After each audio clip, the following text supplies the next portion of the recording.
Hi అండి, అందరికీ welcome back to Dhanvitha cutie channel. మీరు కానీ ఫస్ట్ టైం నా ఛానల్ చూస్తున్నట్లయితే లైక్ చేసి సబ్స్క్రైబ్ చేసుకోవడం మర్చిపోకండి. ఈరోజు నేను కాకరకాయలతో బాయిల్డ్ గుత్తి కాకరకాయని రెడీ చేస్తున్నాను. అంటే చేదంటూ లేకుండా పిల్లలు కూడా చాలా ఇష్టంగా తినే విధంగా నేను ఈరోజు ఈ రెసిపీని రెడీ చేస్తున్నాను. మీరు స్కిప్ చేయకుండా లాస్ట్ వరకు చూడండి. నేను ఇప్పుడు వీడియోలో చూపిస్తున్న విధంగా కాకరకాయలు తీసుకొని కొనలు రెండు సైడ్లలో కట్ చేసుకోండి. మధ్యలో నేను చూపిస్తున్న విధంగా ఘాటు పెట్టుకోండి. ఇప్పుడు నేను అన్ని కాకరకాయలు తీసుకొని ఇదే విధంగా కట్ చేసేసుకున్నాను. ఇప్పుడు ఇందులోకి మనము కొద్దిగా సాల్ట్ అలాగే టర్మరిక్ పౌడర్ని వేసుకొని అప్లై చేసుకోవాలి. అన్ని కాకరకాయలకి అదే విధంగా అప్లై చేసి పెట్టేసుకోవాలి. ఇప్పుడు స్టవ్ మీద నేను ఒక ప్యాన్ పెట్టుకొని అందులోకి కొద్దిగా వాటరు, నెక్స్ట్ సాల్ట్, కొద్దిగా పసుపు పౌడరు, నెక్స్ట్ కొద్దిగా చింతపండుని వేసుకొని కలుపుకున్నాను. ఇప్పుడు ఇందులోకి మనము ఆల్రెడీ కట్ చేసి మనం అప్లై చేసి పెట్టుకున్నటువంటి కాకరకాయల్ని తీసుకొని వచ్చేసి ఇందులో వేసేసుకోవాలి. చూడండి, ఒకసారి వేసి కలుపుకున్న తర్వాత దీనిపైన మనము ఒక క్యాప్ పెట్టేసి ఒక 10 నిమిషాలు మనం దీన్ని బాయిల్ చేసుకోవాలి. ఇలా కాకరకాయని బాయిల్ చేసేస్తే మనకు ఆల్మోస్ట్ దాంట్లో ఉండే చేదంతా కూడా వెళ్ళిపోతుంది.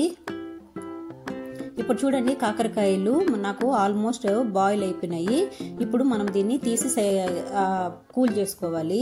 ఇప్పుడు నేను స్టవ్ మీద మరొక ప్యాన్ పెట్టుకొని అందులో కొద్దిగా ఆయిల్ వేసి గ్రౌండ్ నట్స్ని వేసుకొని నేను ఫ్రై చేసుకుంటున్నా. ఇందులోకి నేను స్పైసీనెస్ కోసమని మిర్చి పౌడర్ యూస్ చేయకుండా నేను ఓన్లీ ఎండు మిర్చిని వాడుతున్నాను. ఇందులోకి మనము కొద్దిగా ధనియాలు అలాగే సన్నగా కట్ చేసుకున్నటువంటి ఆనియన్స్ని వేసుకొని నెక్స్ట్ పొట్టు తీసుకున్నటువంటి గార్లిక్ కూడా ఇందులో వేసుకోవాలి. ఇప్పుడు ఇవన్నిటిని ఒకసారి మిక్స్ చేసుకునేసిన తర్వాత కొద్దిగా ఇందులోకి నేను నువ్వుల్ని యాడ్ చేశాను. ఇప్పుడు ఇవన్నీ మనకి ఇప్పుడు ఫ్రై అయిపోయింది. ఇందులోకి నేను కొద్దిగా కరివేపాకును యాడ్ చేస్తాను.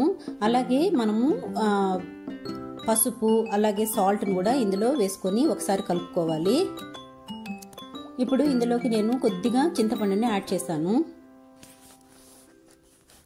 ఇప్పుడు ఇవన్నీ మనకు ఫ్రై అయిపోయినాయి. మనం తీసేదాన్ని కూల్ చేసుకోవాలి.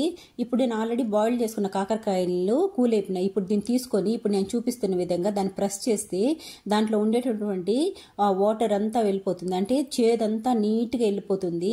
మనకు కాకరకాయ తిన్నప్పుడు నార్మల్ ఏదో వెజిటబుల్ తిన్న ఫీలింగ్ ఉంటుందే తప్ప మన కాకరకాయ తిన్న ఫీలింగ్ అనేది రాదు. ఇప్పుడు నేను అన్ని కాకరకాయలని అదే విధంగా క్లీన్ చేసి సైడ్లో పెట్టుకున్నా. ఇప్పుడు నేను ఒక మిక్సీ జార్ తీసుకొని అందులోకి మనం ఆల్రెడీ రెడీ చేసి పెట్టుకున్నటువంటి మసాలా ఉన్నది కదా, ఆ ఐటమ్స్ అన్ని వేసుకొని నేను మసాలా లాగా రెడీ చేసుకున్నాను. ఇప్పుడు చూడండి, నేను కాకరకాయలో ఉన్న సీడ్స్ అన్నిటిని తీసేసి ఇప్పుడు మనం రెడీ చేసుకున్నాం కదా మసాలాని తీసుకొని వచ్చి ఇలా కాకరకాయల్లో కంప్లీట్గా మనము ఫిల్ చేసుకోవాలి.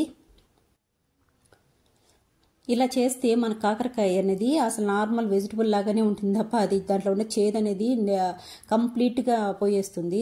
ఇప్పుడు నేను అన్ని కాకరకాయలకి ఫిల్ చేసేసుకున్నాను. ఇప్పుడు స్టవ్ మీద మరొక ప్యాన్ పెట్టుకొని అందులో కొద్దిగా ఆయిల్ అలాగే కొద్దిగా ఆవాలు కరివేపాకు వేసుకొని ఒకసారి మనం కలుపుకున్న తర్వాత ఇందులోకి మనం ఆల్రెడీ ఫిల్ చేసుకున్నటువంటి కాకరకాయ ముక్కలను తీసుకొని వచ్చి ఇందులో వేసేసుకొని మనం కొద్దిసేపు దీన్ని ఫ్రై చేసుకోవాలి.